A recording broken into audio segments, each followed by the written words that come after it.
This game released for this thing in 2007, iPhones in 2008, and Android in South Korea only in 2010, which is the version I'm playing. I would have loved to play the iPhone version, but emulating those is kinda impossible, so I'm stuck on my dad's old Samsung Galaxy S4 because it wouldn't run on my modern phone. Look at this thing, what did he do with it? Anyway, Silent Hill: The Escape is a first-person dungeon crawler with an extensive tutorial, but it's in Korean. Luckily, it's a pretty simple game, so I was able to figure out everything on my own. Or alternatively, you can hop right into the first level. There are a total of 10 proper levels, and gameplay is pretty simple. You have to find a key and then go to the exit, which is always marked on the map. In true dungeon crawler fashion, you can only look in 4 directions and only move in the direction you're facing, or back. The on-screen D-pad appears whenever you touch the screen and is used by swiping and holding in one direction. But you can also look around a little within the direction, which is done with the phone's gyro sensor. Yeah, this game is from the time when companies loved to experiment with the new possibilities of smartphones and often didn't understand how to make features comfortable or even fun to use. And in the case of this game, there are a few issues with the gyro sensor, who would have thought. First up, it defaults to this 45-degree angle, so you always have to look down when playing it. I'm sure that's good for your neck. And on top of that, it flips left and right by default? And then has the nerve to call that normal? But at least you can change it. Secondly, the gyro sensor is extremely sensitive and doesn't filter out any movement, no matter how small. So if your hands shake even a little, gameplay will be a little shaky too, which can cause a little bit of nausea if it gets stronger. So a lot of the time I actively had to try and keep my hands extra steady, even though they're not even shaky to begin with, simply because there would be noticeable micro movements all the time. And lastly, shooting is done by tapping the middle of the screen, and putting your thumb there will A, cover the enemy you wanna shoot, and B, make your hands move a little. And with the gyro sensor being this sensitive, you can actually miss shots and not even see it until you put your finger away, and then you have to try again. These things don't make Silent Hill: The Escape a horrible experience, but definitely not a good one either. It's very obviously an early smartphone game, and those were often hit and miss, and in this case, it's sadly more of a miss. That aside, there are 2 more things I quickly want to mention about gameplay. One, pausing is done by tapping the map for some reason, and whenever you do, the background shakes a little, which gets stronger the more you move your phone right before pausing, so make sure to put it on the table before pausing it. And 2, reloading is done using the gyro sensor too, and actually works really well. You have to line up the revolver drum, and the more accurate you are, the more bullets you reload. I like that because it can make stressful situations even more stressful, and suddenly you only have 3 bullets in your drum instead of 5. Speaking of reloading and shooting, there are actually a bunch of different enemy types and all of them behave differently. That was super interesting because I kind of expected them to be glorified reskins, but no. The only thing they have in common is that they kill you with one shot, and it never felt like any of them were used too much or too little either. I like that. You have some from previous games, like obviously the Bubblehead Nurses and Pyramid Head, but also a few original ones. Personally, I would have preferred only original ones, including an original nurse design, since nurses are very common throughout the franchise but always look different, but I understand why they put in some of the classics. Well, most of them at least. Though I have to say, these wheelchairs with their squeaking noises were actually quite creepy sometimes. And in general, the sound design isn't horrible in this game. The only annoying one is the radio that always plays. And I really do mean always, to the point where it got obnoxious pretty quickly. In true Silent Hill fashion, it gets louder when enemies are nearby, which is cool, but does it really have to play all the time? On top of that, once enemies are really close, the danger sign pops up. Problem is though, that these things also work through walls, so not always useful. But that aside, we have sounds like the steps from the nurses, the squeaking of the wheelchairs, shooting, the exit opening, and so on. My favorite is the absolute classic that plays when picking up the battery. The only other item in this game, and honestly I still don't know what it does. I would have preferred some ammo because it is possible to run out, and when you do you switch to a pretty useless pipe. Anyway, while there is sadly no background music, most of the sounds in this game are pretty good, and combined with the environments actually make for a pretty creepy atmosphere.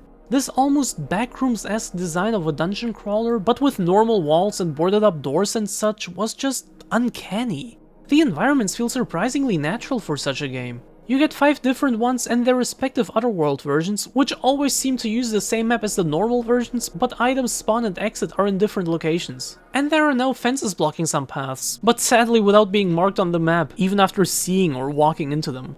Design-wise, the Otherworld looks really good at first, but felt a little uninspired later on because it didn't surprise me anymore. Each level gets the same kinds of changes, mostly bloody walls, so I came to expect them pretty quickly. A bit of a shame if you ask me. They could have gotten more creative here. Same for the story. It's extremely minimal, with only a bit of flavor text before every level. And despite the fact that I wasn't really able to put it together, sometimes the automatic translation kinda made sense, sometimes not at all, I can't imagine that a few short sentences before every level make for a deep story. This one is more or less a pure arcade game that tries to encourage replayability by giving you a score at the end of each level. Killing fewer enemies, higher accuracy, taking less time, and walking a smaller distance all increase your score. And item and enemy placements are always the same, so you can try and get the highest score by planning your routes carefully. That's pretty neat in my opinion, but can also decrease replayability for people who would like to just play the maps with random placements. Especially since getting high scores doesn't unlock anything as far as I know, so it's really just for the personal achievement. I don't know, double-edged sword I guess. Overall, this is not a bad game. It's very clear to me that the developers really tried to make it as creepy and good as they could, with the sound design, environments, and their attempt at an immersive control scheme. They genuinely tried their best, but in doing so, kinda forgot to make the game fun to play. But they also didn't want to give up their new and experimental control scheme, and the genre they chose for some reason. All that, while not horrible, sadly makes for a mediocre experience at best. And after you finish it, you get the alien ending and an ominous to be continued. Sorry for the bad recording, but for some reason I didn't expect an ending already and hadn't properly set up my recording yet, so this is from when I built a brick set on stream. Follow me on Twitch by the way. Anyway, nice little reference to the alien endings of the main games. And the to be continued? It refers to the alien mode we just unlocked, new level selection and all.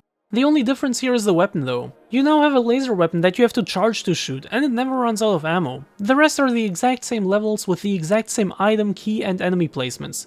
That, combined with the unlimited ammo, makes for an easier and faster experience, especially if you play it right after human mode.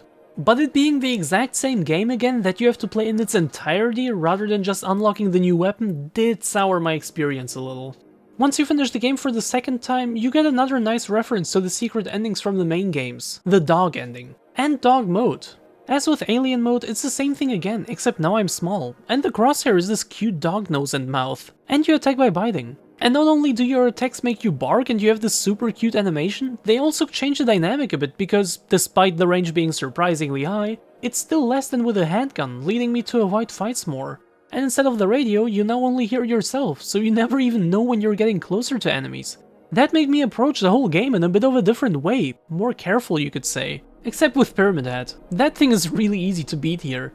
I like dog mode as an unlockable more than alien mode, because it actually changes the game in a meaningful way and doesn't just give you a better weapon.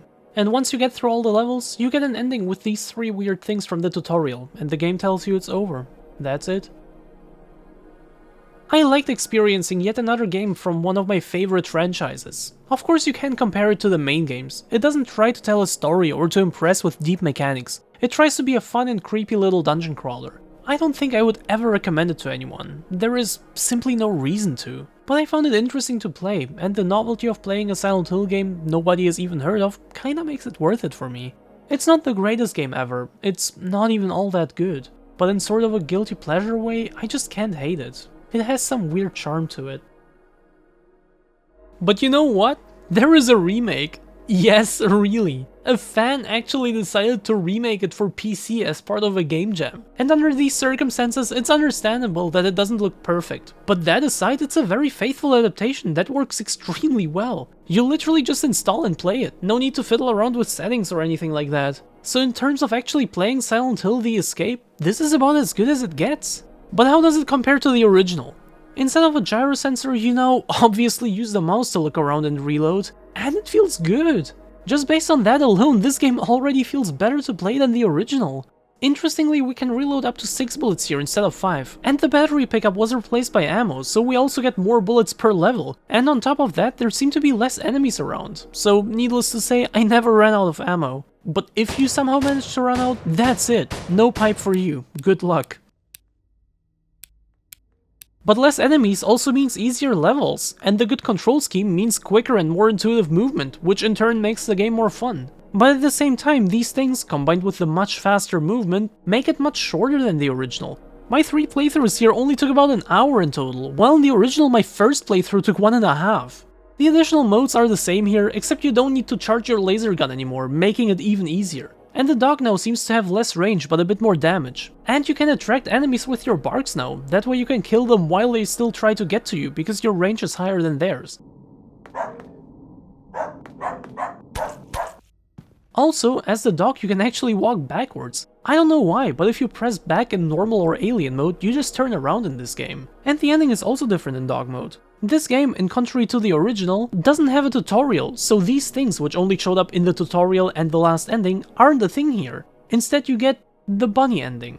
And apparently this version has 4 endings? But I have no idea how to trigger the last one. I don't even know if the original has 4 endings too. I tried replaying the whole dog mode, because the remake for some reason doesn't have a level selection, only a continue button, and got the same rabbit ending again. So after a total of 7 Silent Hill the Escape playthroughs, I was starting to get tired of it and gave up on looking for the last ending. Except hi, Jen from the future here. While trying to record gameplay, I kept running into these weird things, so I decided to do another full playthrough where I pick all of them up. Except sometimes ones I'd seen before wouldn't spawn and I didn't know what affected that, and without a level selection it's kind of a pain to reach, say, level 5 just to see if that thing is still there. Also, it didn't appear in some levels at all, and I don't know if it's by design or if I did something wrong. I even went as far as to draw out the maps just to make sure I really covered every path, but this, including my gameplay recording, was now effectively my 9th playthrough of the Escape, and by far the longest one of the remake. So, needless to say, I was kinda sick of the game by now and gave up on the search. Maybe I'll pick it back up at some point and make a follow-up short or something. It is a fun game after all. But for the time being, if anyone knows more, please let me know. I'd love to see that ending. Enemies are the same as in the original, except, as I said, these weird bubbles aren't a thing anymore, and Pyramid Head was replaced by a giant monkey? That felt so out of place. Like, if you're gonna replace the most iconic Silent Hill enemy, at least choose something scary. This was just weird. And they made it harder to beat too. Pyramid Head will always get stunned when you attacked him, which is honestly a bit out of character, but the monkey doesn't care. It's a force of nature that will get to you if you slow down while in range. Interesting choice and definitely made my dog playthrough a bit more intense. In terms of sound design, it's about the same except the radio is gone, so you have no way of knowing how close enemies are. And the danger sign on top also doesn't help, because its range is much higher than in the original. But in a way that kinda increased the horror, because enemies could be anywhere, you only know that they are somewhere close by. In the original, most of the time it was pretty clear where they are. Not sure which system I prefer, but they both feel scary in their own ways. Level design was also changed up. The maps aren't the same as in the original, but they do take inspiration and have some distinct features that resemble the original maps, which I found super interesting. Or I'm tripping and didn't realize that they are actually the same. With one exception. This game, in contrary to the original, doesn't have a dedicated tutorial, so the first level kind of acts as one instead and is very linear. But speaking of the levels, as you have seen by now, the environments don't look great. There is no variation, everything looks the same, and I don't agree with every level's design choices. And it's interesting how the barebones minimap kinda contributes to this unfinished look despite being very faithful to the original. But beyond mentioning them here, I don't actually want to bash the game's graphics too much. Again, it was developed for a game jam, and the developers even said that they still want to work on it to improve the look and add more polish. I'm just here to say both things would be nice, because I did also encounter a few small bugs here and there. The most consistent one is that pausing the game right as you get out of the elevator doesn't actually pause it. Nothing game breaking, but it's also not perfect is what I'm trying to say. Same for the fact that you can't shoot through fences anymore. You don't get many chances to, but you can do it in the original. Or the animations, they feel less detailed and less creepy overall. And the wheelchairs as enemies don't work nearly as well here as they did in the original. But of course, in the grand scheme of things, these are just nitpicks. I had a lot of fun playing this game overall, and I'm super glad that it exists at all. It's a nice and really well made little time waster. While the original is creepier, this one is actually fun to play once you get used to the tank controls, and works on modern systems without any issues. The environments are barren, Pyramid Head was replaced by a monkey, the overall game is less creepy, but I found it pretty easy to look past these things. I had fun playing this remake, and I would honestly replay it at some point, maybe even on stream. Follow me on Twitch, by the way. Of all the games so far, this is, interestingly, my favorite one, so make of that what you will. I'll definitely link it in the description.